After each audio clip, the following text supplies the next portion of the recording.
This past week I had the opportunity to go in the hospital and visit young Lincoln Wood, Nick and Heather's son. Not much bigger than Ariana when she was born.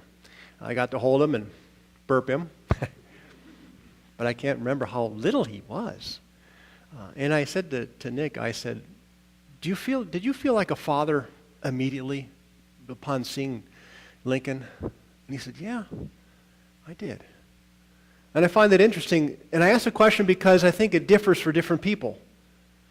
Sometimes you look at this baby and you think, you just feel an overwhelming sense of fatherhood or motherhood, and you just can't describe it. It just happens. Other times you look at the baby and go, this is my daughter, or this is my son. I'm a father now, or I'm a mother now. It takes time. Sometimes it builds gradually. You grow into the role. You grow into the identity of being this parent. It's not that you don't love the child, but you've got to mentally get used to the idea that you're a parent now. So sometimes it happens with a bang immediately, and sometimes it happens very, very slowly. It takes time to grow into it. And I think with the Apostle Paul and with the Apostle Peter, we have two sides to the same coin in a way. Peter was asked 3 times, do you love me? And of course Peter was kind of, I've been with you 3 years now. What does it take? Of course, Peter denied him 3 times before. So this might be a reversal of saying, 3 times, do you love me? Do you love me? And so Peter had to reach down and really think about it. When you repeat something, you've got to actually think about it. Say just an answer saying, yeah, of course I do. On to the next thing. Whereas if you say it 3 times or more than once, you've got to sit and think about it. I don't know if any of you have seen the movie Good Will Hunting with Matt Damon. He's at the end of the movie, he's with his counselor, who's Robin Williams, and Robin says, Matt Damon went into several foster homes, was beaten several times, and through his life he thought it was his fault. And Robin Williams had to say, I look at all this stuff and I say, it's not your fault. And he goes, yeah, I know it. It's not your fault. Yeah. It's not your fault. He had to say it 6 times until Matt Damon finally realized and broke down and said, it wasn't my fault. It takes time to really sit and think and reflect about it.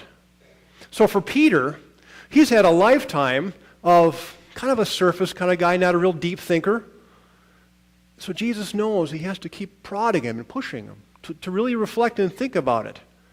Now we think about, on the other side of the coin, we think of Paul, immediate, knocked off his horse, literally, and blinded. And so Paul was just, you've come into contact with people who have had these kinds of experiences, like a born-again experience. Now, how many people here have grown up in the church and Lutheran or Catholic and all that kind of thing?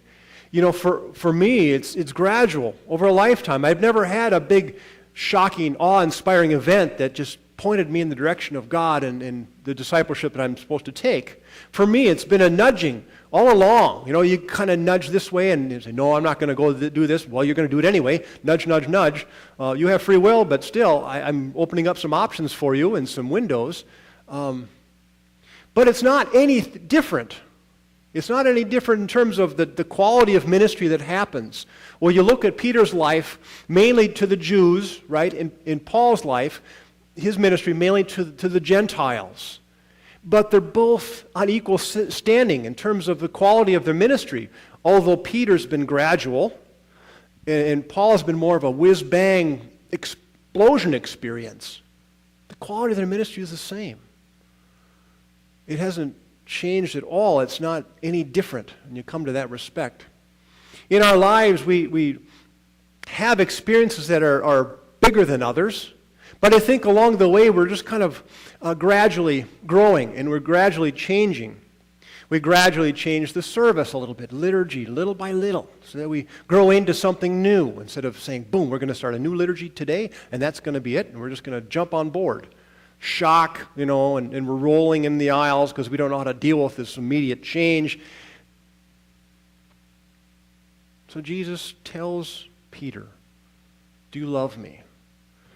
Jesus, if you look in the Greek, The word love has got several different words for it. Agape, which is an all-inclusive, it means without a doubt, there's no strings attached, it's unconditional. And you've got philos. You hear the word Philadelphia? Philadelphia, what is Philadelphia? What is the city of brotherly love? Phila, love. Delphia, Delphos is brother, brotherly love. So philos is kind of a brotherly love kind of thing. It's not quite the depth of agape. And then you've got eros, erotic. Most people know what that kind of involves. But for the first two questions of Jesus, agape, do you love me? Unconditionally, Peter, do you love me unconditionally?